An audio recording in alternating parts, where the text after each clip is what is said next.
Uriah the Hittite, the honorable man that would not compromise. Uriah the Hittite stands in scripture as a quiet yet powerful example of integrity. Though not an Israelite by birth, Uriah was more faithful to the covenant values of Israel than many who were born into it. He was one of David's mighty men, a seasoned soldier who fought bravely for the king and for the Lord's people. 2 Samuel chapter 23 verse 29. While David remained in Jerusalem, Uriah was on the battlefield risking his life. In a tragic turn of events, David committed adultery with Bathsheba, Uriah's wife, and then attempted to cover his sin. When Uriah was summoned home, David expected him to enjoy the comforts of his house. But Uriah refused. His words echo with honor and conviction.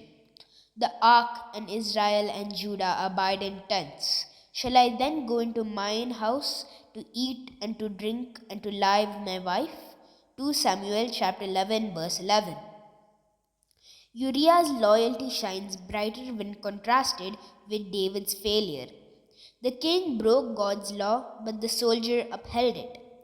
Uriah chose discipline over desire, duty over comfort, and faithfulness over privilege. Even intoxicated by the king, he would not compromise his conscience. In the end, Uriah carried his own death order sealed by the very king he trusted. He died on the battlefield faithful to his calling, unaware that his integrity was being used against him. Heaven surely recorded his faithfulness, even when earth betrayed him. Uriah reminds us that righteousness is not about position, title, or nationality, but about character. He never wrote a psalm, never preached a sermon, and never wore a crown. Yet his life preaches loudly.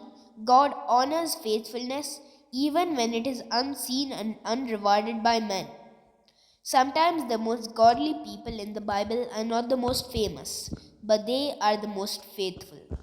Quiet faithfulness still echoes in eternity. When loyalty to God conflicts with personal comfort, which do you choose and why? Uriah honored the ark, the army, and the missions more than his own desire. What comforts might God be asking you to set aside for the sake of faithfulness? Uriah remained faithful even when leadership failed him.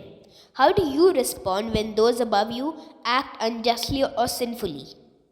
Would your integrity remain firm if obedience cost you recognition, reward, or relationships? Uriah never knew the full story behind his suffering. Can you trust God even when life feels unfair and unexplained? If your private decisions were made public, would they testify of honor or compromise? In moments when compromise seems easier, what helps you stand your ground in righteousness?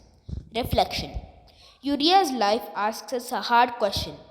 Is my faith strong enough to obey God even when it costs me everything?